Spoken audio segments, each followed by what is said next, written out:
Hello everyone. Hindi model paper यानी कि Hindi practice set हमारा डेली चल रहा है। सुबह 10 बजे क्लास अपलोड हो जाती है और देखते हैं आपके कितने परसेंट सही होते हैं। आज की क्लास में हम करने वाले हैं 60% जो कि बहुत ही इंपॉर्टेंट रहने वाले हैं सभी परीक्षाओं के लिए। तो चलते हैं अपने फर्स्ट क्वेश्चन की तरफ। पहला क्वेश्चन आपके सामने है, देव और बिहारी नामक जो पुस्तक है ये किसके द्वारा लिखी गई है? देव और बिहारी। तो यहाँ पर हमारा करेक्ट ऑप्शन क्या हो जाएगा भाई? फर्स्ट में डी ऑप्शन हमारा राइट हो जाएगा, कृष्ण बिहारी मिश्र। पॉज करके आप अपने आंसर लगाइए और फिर बाद में कमेंट करके प्लीज जरूर बताया करो कि आपके कितने परसेंट सही हो पा रहे हैं और आप किस परीक्षा की तैयारी कर रहे हैं। अगर आप मुझे बता देंगे तो इसके लिए आपके लिए ही ये यहाँ पर मतलब हम कुछ कर पाएंगे, है ना। अगर आप ये बता देंगे कि किस परीक्षा की तैयारी आप कर रहे हो, उसी हिसाब से हम अपनी क्लास तैयार करेंगे। देव और बिहारी जो पुस्तक है कृष्ण बिहारी मिश्र की है, याद रखिएगा। बिहारी और देव, अगर बिहारी पहले आ जाए तो ये किसने माना है बिहारी को? बिहारी को बड़ा किसने माना है देव से? तो लाला भगवान दीन ने माना है। ठीक है, किसने माना है? भगवान दीन ने माना है। कृष्ण बिहारी मिश्र ने देव को बड़ा माना है अपने मामा बिहारी से। ठीक है, आगे है, निम्न में से किस लेखक को आलोचना के क्षेत्र में सम्राट माना जाता है? आलोचना के क्षेत्र में सम्राट किसे माना जाता है? तो 2 में हमारा सही ऑप्शन हो जाएगा ए, आचार्य रामचंद्र शुक्ल को सबसे बड़ा आलोचक माना जाता है, आलोचक सम्राट, याद रखिएगा। विद्यापति की कविता का स्थापत्य श्रृंगारिक है, उसे आध्यात्मिक कहना खजुराहो के मंदिरों को आध्यात्मिक कहने के बराबर है। इन पंक्तियों के लेखक कौन है? तो यहाँ पर हमारा 3 में राइट ऑप्शन क्या होगा भाई? विद्यापति की कविता का स्थापत्य श्रृंगारिक बताया है, ये किसने कहा है? डॉक्टर बच्चन सिंह का ये कथन है। नेक्स्ट क्वेश्चन है, इसमें कोई संदेह नहीं कि कबीर को राम नाम रामानंद से ही प्राप्त हुआ, जो रामानंद उनके गुरुजी थे, लेकिन आगे चलकर कबीर के जो राम थे वो रामानंद के राम से भिन्न हो गए। ये किसका कथन है? तो ये किसने कहा है भाई? 4th में हमारा राइट ऑप्शन क्या हो जाएगा? आचार्य रामचंद्र शुक्ल कहते हैं। ठीक है, अगर आपको शुक्ल को पढ़ना है, पूरा शुक्ल जी की साहित्य को आप पढ़ना चाहते हैं, आपने अभी तक नहीं पढ़ा है, तो आज से हम इसकी सीरीज शुरू कर रहे हैं और शुरू होगी एप्लीकेशन पर। आप चाहें तो जोड़ सकते हैं, उसमें आपको शुक्ल जी को, बच्चन जी को और डॉक्टर नगेंद्र जी को पढ़ाया जाएगा और अभी ये ऑफर में रहेगा शुरू में कुछ दिन। ठीक है, आप टेलीग्राम चैनल ज्वाइन कर लेना, वहाँ पर आपको पूरी इन्फॉर्मेशन मिल जाती है। अगर आप ये सारी बुक्स पढ़ना चाहते हैं लाइन बाय लाइन तो आप मेरे साथ जोड़ सकते हैं। छायावाद पुस्तक के लेखक कौन है? छायावाद पुस्तक के लेखक कौन है? तो 5 में हमारा राइट ऑप्शन हो जाएगा सी, नामवर सिंह। ठीक है, छायावाद जो पुस्तक है किसने लिखी है? नामवर सिंह ने लिखी है। और डॉक्टर देवराज ने भी एक पुस्तक लिखी है जिसका नाम है छायावाद का पतन। छायावाद का पतन नामक एक पुस्तक है जो डॉक्टर देवराज के द्वारा लिखी गई है। नई समीक्षा के केंद्र में कौन है? नई समीक्षा के केंद्र में कौन है? कृतिकार, कृति, समाज या फिर युगीन परिस्थितियां। तो 6 में हमारा सही ऑप्शन क्या हो जाएगा? नई समीक्षा के केंद्र में कौन है? तो जो रचना है, कृति यानी कि जो रचना है, ये नई समीक्षा के केंद्र में आती है। मनुष्य ही साहित्य का लक्ष्य है, ये किस आलोचक की स्थापना है? मनुष्य ही साहित्य का क्या है? लक्ष्य है, ये किस आलोचक की स्थापना है? तो 7 में हमारा राइट ऑप्शन क्या हो जाएगा? हजारी प्रसाद द्विवेदी हो जाएगा। ठीक है, मनुष्य को साहित्य का क्या बताया है? मनुष्य ही साहित्य का लक्ष्य है, तो हजारी जी का कहना है। हमें अपनी दृष्टि से दूसरे देशों के साहित्य को देखना होगा और दूसरे देशों की दृष्टि से अपने साहित्य को नहीं, ये किसका कथन है? ठीक है, हम अपनी दृष्टि से, अपने नजरिए से दूसरे देशों के साहित्य को देखें, दूसरे देशों के विकास को देखें, दूसरे देशों के जो नियम है उनको देखें, और ऐसा नहीं है कि दूसरे देशों की दृष्टि से अपनी चीजों को ना देखें, है ना, नहीं तो सब कुछ गड़बड़ी नजर आएगा। 8 में हमारा सही ऑप्शन क्या हो जाएगा? आचार्य रामचंद्र शुक्ल हो जाएगा। ठीक है, नेक्स्ट क्वेश्चन है, अपना प्रथम आलोचनात्मक लेख निराला जी की कविता लिखा था जो कि चर्चित पत्रिका चांद में प्रकाशित हुआ। ये निराला जी की कविता नाम से लेख किसने लिखा है? सीधा सीधा क्वेश्चन ये बताना है ना, कितना घुमा फिरा करके क्वेश्चन पूछा गया है। तो 9 में हमारा सही ऑप्शन हो जाएगा डॉक्टर रामविलास शर्मा। ठीक है, डॉक्टर रामविलास शर्मा जी की पुस्तक का नाम है, जो इन्होंने सबसे पहला आलोचनात्मक लेख लिखा था निराला जी की कविता नाम से। ठीक है, निराला की साहित्य साधना नाम से भी इन्होंने लिखा था। इस आलोचक के आलोचना को ध्वंसात्मक आलोचना कहा जाता है? कौन से आलोचक ऐसे हैं जिनकी आलोचना को ध्वंसात्मक आलोचना का नाम दिया गया है? तो यहाँ पर हमारा 10 में राइट ऑप्शन हो जाएगा डॉक्टर रामविलास शर्मा। ठीक है, डॉक्टर रामविलास शर्मा हो जाएगा। भारतीय साहित्य के इतिहास की समस्याएं रचना किसने लिखा है? भारतीय साहित्य के इतिहास की समस्याएं, तो भारतीय साहित्य के इतिहास की समस्याएं देखने वाले कौन है? फिर रामविलास शर्मा है, ठीक है। और जो समस्याओं को उजागर करता है वही ध्वंसात्मक हो जाता है। इस तरह से आप याद रख सकते हो, दोनों ग्रंथ याद हो जाएंगे।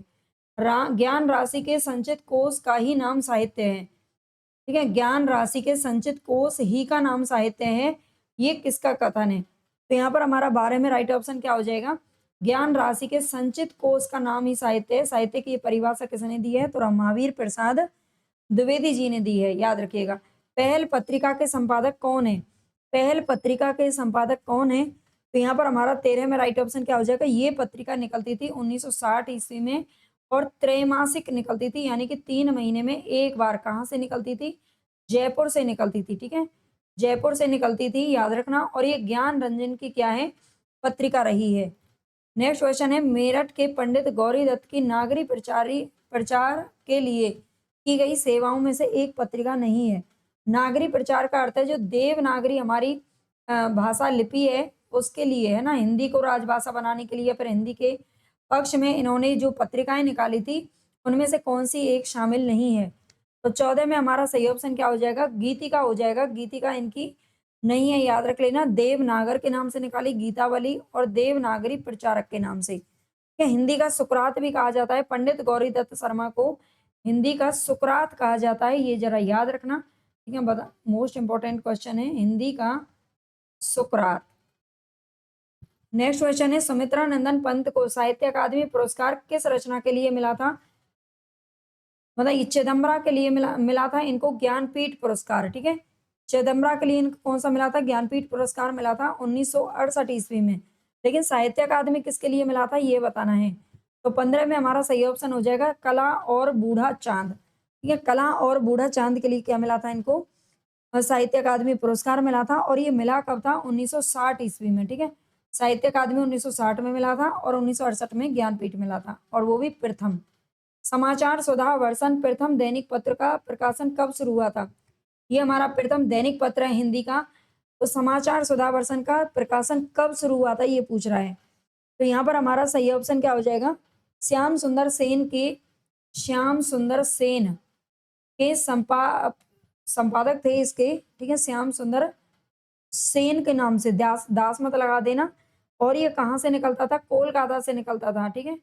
ये कलकत्ता से निकलता था। और निकलना कब शुरू हुआ था? तो राइट ऑप्शन हमारा हो जाएगा 1854 ईस्वी, ठीक है। 1854 में निकला था। धर्मयुग पत्रिका के संपादक कौन थे? धर्मयुग पत्रिका के संपादक इनमें से कौन रहे हैं? तो करेक्ट ऑप्शन हो जाएगा हमारा धर्मवीर भारती, जो कि 1950 ईस्वी में निकली थी, ठीक है। नेक्स्ट क्वेश्चन है, भारतेंदु युग और हिंदी भाषा की विकास परंपरा के लेखक कौन है? भारतेंदु युग और हिंदी भाषा की विकास परंपरा के लेखक कौन है? तो 18 में हमारा राइट ऑप्शन क्या हो जाएगा? रामविलास शर्मा, ठीक है। भारतेंदु युग और हिंदी भाषा की विकास परंपरा लिखी है किसने? रामविलास शर्मा जी ने। निम्नलिखित में से कौन मार्क्सवादी विचारधारा का आलोचक नहीं है? आप पूरी क्लास जरूर देखा करें। जो भी बच्चे जुड़ते हैं, आप किसी भी परीक्षा की तैयारी कर रहे हो चाहे, ठीक है, आपका साहित्य अगर अच्छा होगा तो आप कोई भी जो पेपर है आसानी से निकाल पाओगे, ठीक है। तो डेली प्रैक्टिस आप जरूर करें। इसके अलावा आप चाहे थ्योरी पढ़ रही हो, चाहे आप शुरुआत कर रही हैं किसी चीज की, चाहे आप कोर्स कहीं से भी पढ़ रहे हो, लेकिन ये मेरे साथ में आप प्रैक्टिस सेट जरूर डेली करिए। आपका बहुत अच्छा जो कॉन्फिडेंस है वो बहुत बढ़ जाएगा, ठीक है। 19 में हमारा राइट ऑप्शन हो जाएगा डी विजय देव नारायण शाही, ठीक है। ये मार्क्सवादी विचारधारा के आलोचक नहीं है, जबकि नामवर सिंह, सिद्धांत सिंह चौहान और रामविलास शर्मा का नाम आता है। आलोचना को भाषाई रीतिबद्धता से उन्होंने वैसे ही मुक्त किया है जैसे निराला ने कविता को छंदों के बंधन से। ये कथन किसके संबंध में है? आलोचना को भाषाई रीतिबद्धता से वैसे ही मुक्त करवाया जैसे कि निराला ने छंदों के बंधन से कविता को मुक्त किया था। तो ये किसने किया है? डॉक्टर रामविलास शर्मा ने, ठीक है। डॉक्टर रामविलास शर्मा ने। साकेत एक अध्ययन, ये किसकी रचना है? साकेत तो आप जानते ही मैथिली शरण गुप्त की रचना है, लेकिन साकेत एक अध्ययन ये रचना का नाम है। तो यहाँ पर 21 में हमारा सही ऑप्शन हो जाएगा डॉक्टर नगेंद्र, ठीक है। डॉक्टर नगेंद्र इसके रचनाकार हैं। रामविलास शर्मा की आत्मकथा अपनी धरती अपने लोग 3 खंडों में विभक्त है, जिसका विवरण निम्नवत है।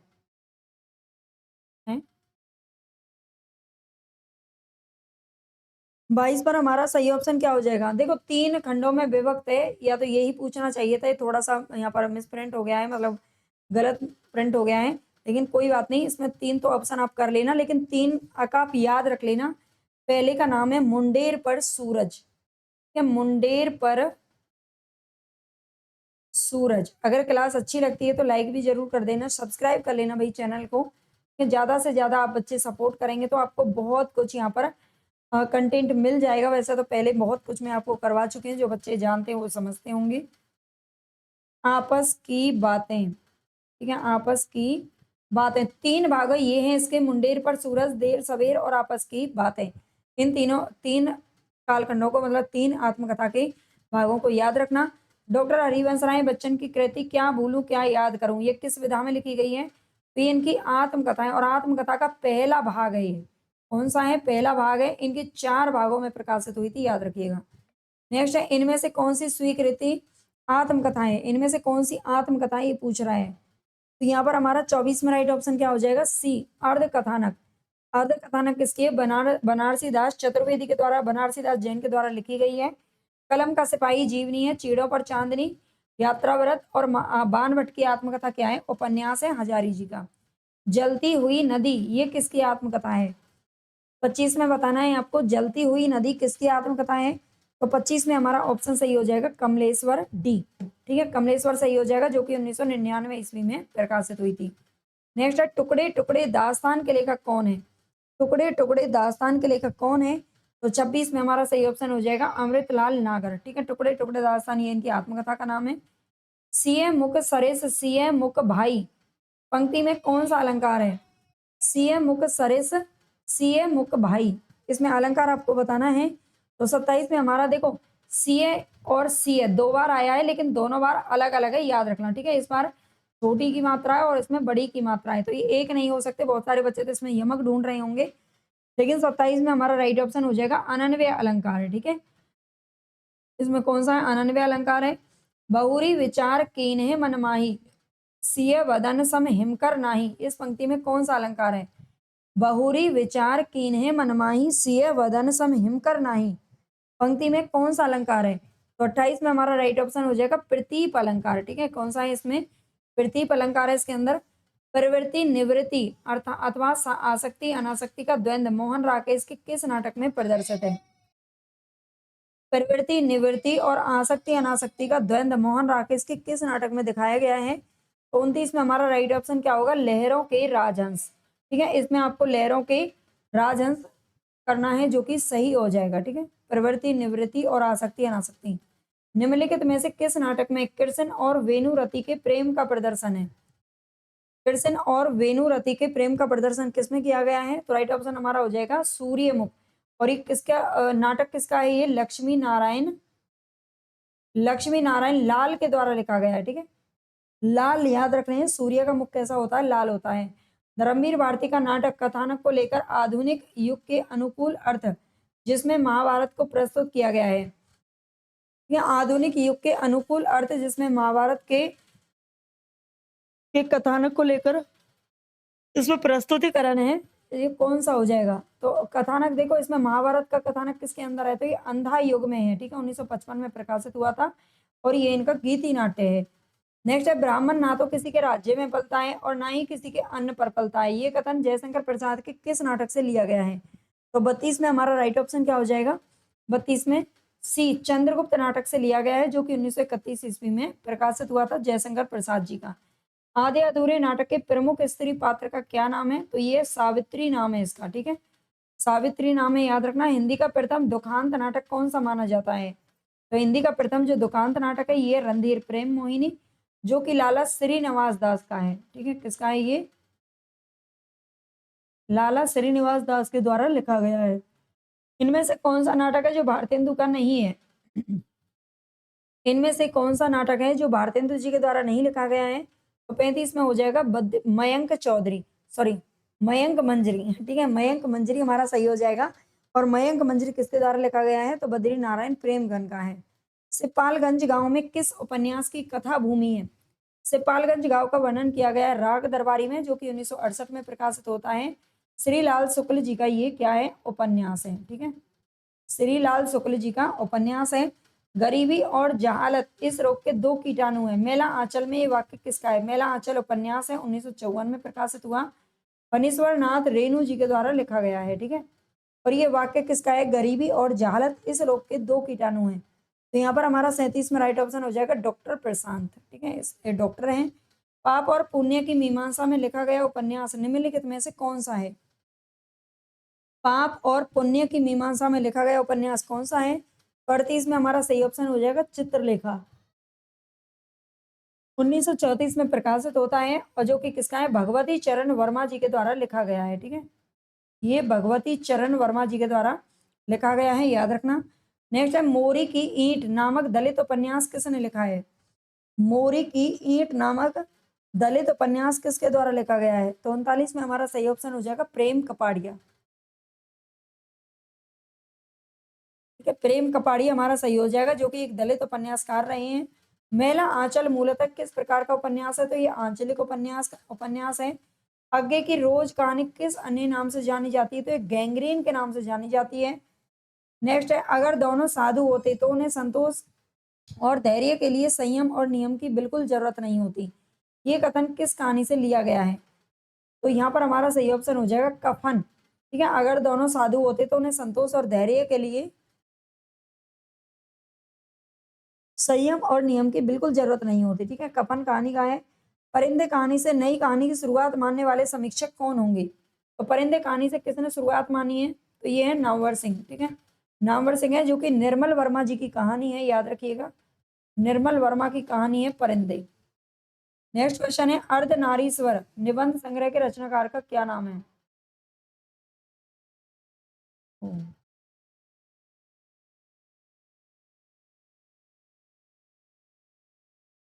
41, यहाँ पर शायद 42। ठीक है, और ये है 43। यहाँ पर हमारा 44 क्वेश्चन है अर्धनारीश्वर निबंध संग्रह के रचनाकार का क्या नाम है? अर्धनारीश्वर निबंध संग्रह किसका है? तो यहाँ पर हमारा 44 में राइट ऑप्शन क्या हो जाएगा? अर्धनारीश्वर निबंध संग्रह किसने लिखा है? करेक्ट ऑप्शन यहाँ पर हमारा कौन सा हो जाएगा? रामधारी सिंह दिनकर। ठीक है, रामधारी सिंह दिनकर का है। मध्यकालीन धर्म साधना किसका निबंध है? मध्यकालीन धर्म साधना किसका निबंध है? तो ये हजारी प्रसाद द्विवेदी जी का है, 45। कैदी की पत्नी कृति के लेखक कौन होंगे? कैदी की पत्नी कृति किसकी है? तो ये जैनेन्द्र कुमार की है। ठीक है, जैनेन्द्र कुमार की है। रामवृक्ष बेनीपुरी द्वारा लिखित गेहूं बनाम गुलाब में गुलाब किसका प्रतीक है? ये क्वेश्चन आपको कैसे लग रहे हैं? देखिए, आपका कमेंट में बताना बहुत जरूरी है, बहुत ज्यादा जरूरी है। कुछ बच्चे बिल्कुल फ्रेशर हैं जो नई अब टीजीटी पीजीटी की या किसी की तैयारी करेंगे, और कुछ बच्चे बहुत पहले से पढ़ते आ रहे हैं, तो उनके लिए तो क्वेश्चन इजी होंगे, बाकी बच्चों के लिए कठिन भी हो सकते हैं। तो मैं उसी हिसाब से अपनी क्लास को अरेंज करूंगी।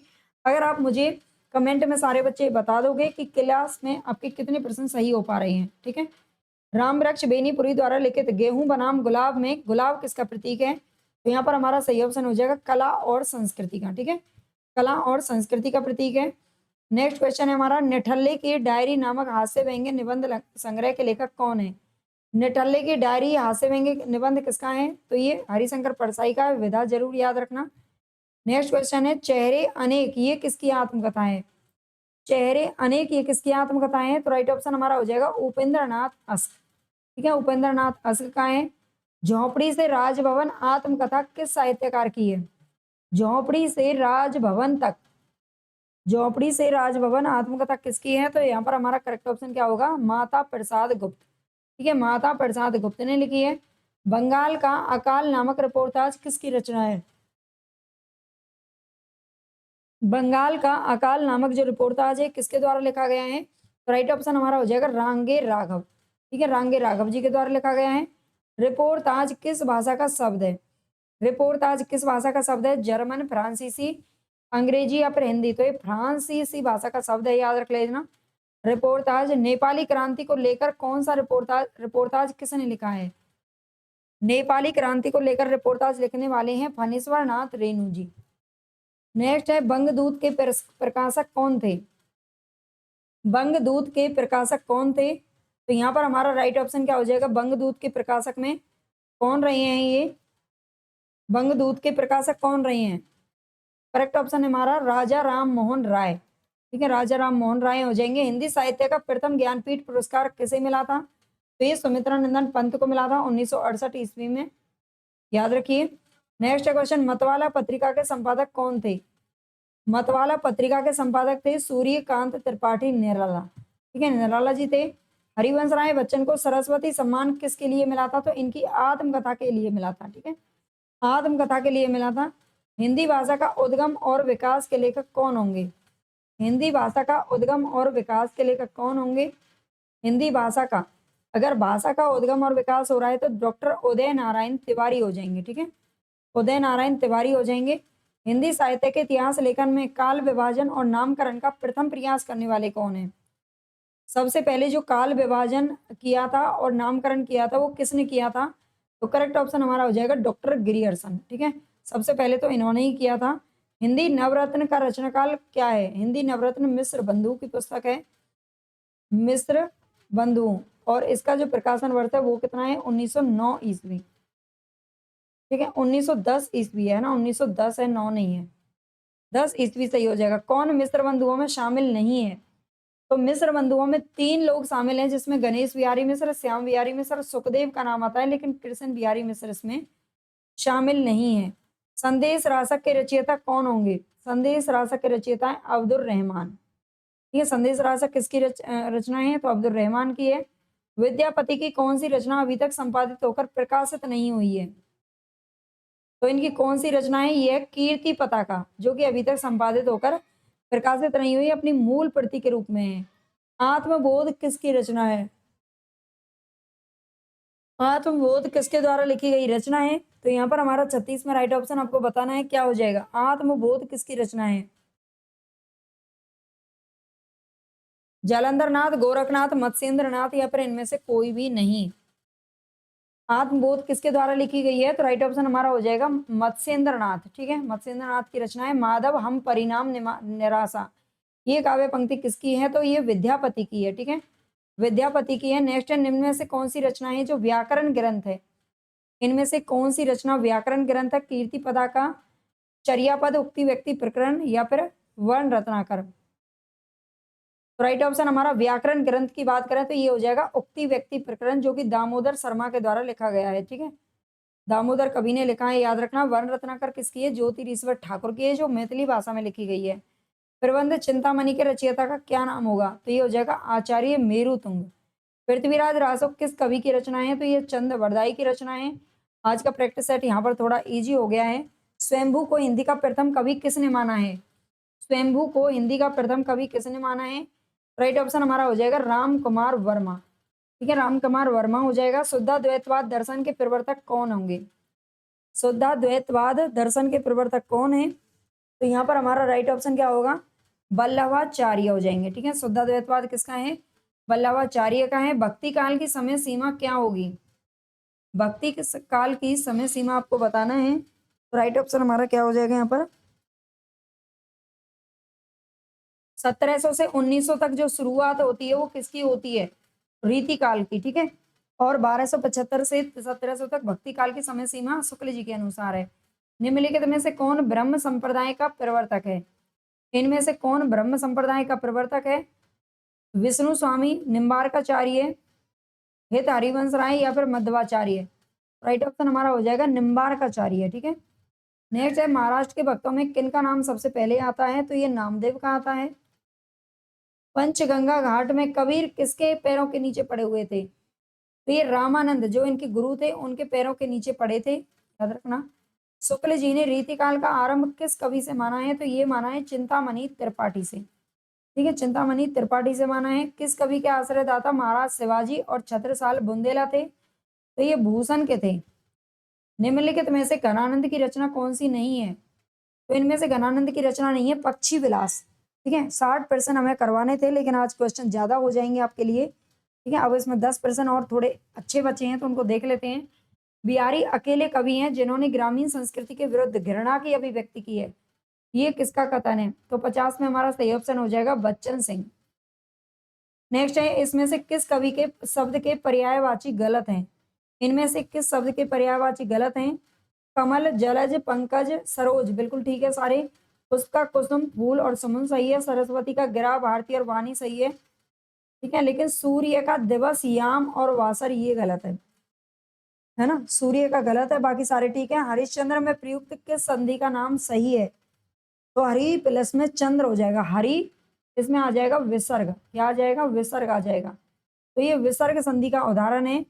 नेक्स्ट है परिमल किस कवि की रचना है? परिमल किस कवि की रचना है? तो 53 में सही ऑप्शन हमारा हो जाएगा सूर्यकांत त्रिपाठी निराला।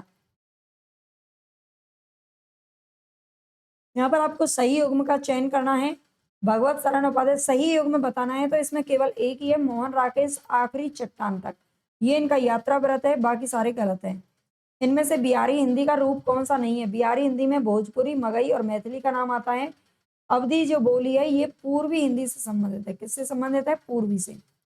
सखी नील नवसर से निकला यह हंस आहा तिरता तिरता, अब तारक मौक्तिक शेष नहीं निकला जिनको चरता चरता में रूपक अलंकार का कौन सा प्रकार प्रयुक्त हुआ है? कितनी गहराई से प्रश्न पूछ लिया गया है। रूपक अलंकार का प्रकार पूछा है तो सांग रूपक हो जाएगा, ठीक है, सांग रूपक हो जाएगा, याद रखना। इनमें से कौन सा कथन है जो कि असत्य है? ज्ञानाश्रयी शाखा के कवि निराकार की उपासना करते हैं, बिल्कुल ठीक है। कबीर संत कवि हैं, प्रभु जी तुम चंदनम पानी रैदास की पंक्ति है। संत तुलसीदास ज्ञानाश्रयी शाखा के कवि हैं, ये बिल्कुल गलत है, ये राम काव्य धारा के कवि हैं, ठीक है। हिंदी अपने जन्म से ही ब्रज भाषा की प्रवृत्ति के साथ खड़ी बोली की प्रवृत्ति के लिए आई थी। हिंदी अपने जन्म से ही ब्रज भाषा की प्रवृत्ति के साथ खड़ी बोली की प्रवृत्ति के लिए आई थी। ब्रज भाषा के हाथ में हाथ दिए खड़ी बोली उतरी, ब्रज भाषा के हाथ में हाथ दिए खड़ी बोली उतरी। 58 में हमारा सही ऑप्शन क्या हो जाएगा? किसका कथन है ये बताना है, ये किसका कथन है ये बताना है। तो यहाँ पर हमारा राइट ऑप्शन क्या हो जाएगा भैया? 58 के अंदर आचार्य रामचंद्र शुक्ल जी ने कहा है, ठीक है, ये शुक्ल जी का कथन है। जयशंकर प्रसाद की कामायनी की भाषा क्या है? तो ये है खड़ी बोली। नेक्स्ट है अन्न जल उठना का अर्थ क्या होगा? अन्न जल उठना, आर्थिक स्थिति कमजोर होना, किसी से संबंध विच्छेद होना, किसी चीज का अंत होना, मृत्यु को प्राप्त होना। अगर किसी की मृत्यु हो जाती है तो कहते हैं ना उसका अन्न जल अब तक ही था, है ना, बस ऐसा बोलते हैं। तो ये क्लास आपको कैसी लगी? इसमें कुछ क्वेश्चनों का थोड़ा सा मिसप्रिंट रहा तो आप बता देना, है ना, कभी कभी हो जाता है, और भाई उसके लिए माफ कर देना। क्लास कैसी लगी और आपके कितने परसेंट सही हो पा रहे हैं ये भी जरूर बताइएगा कमेंट करके, ताकि हम आगे की क्लास अरेंज कर सकें। और अगर आपको मूल किताबें पढ़नी है तो आप हमारे साथ एप्लीकेशन से जुड़ सकते हैं।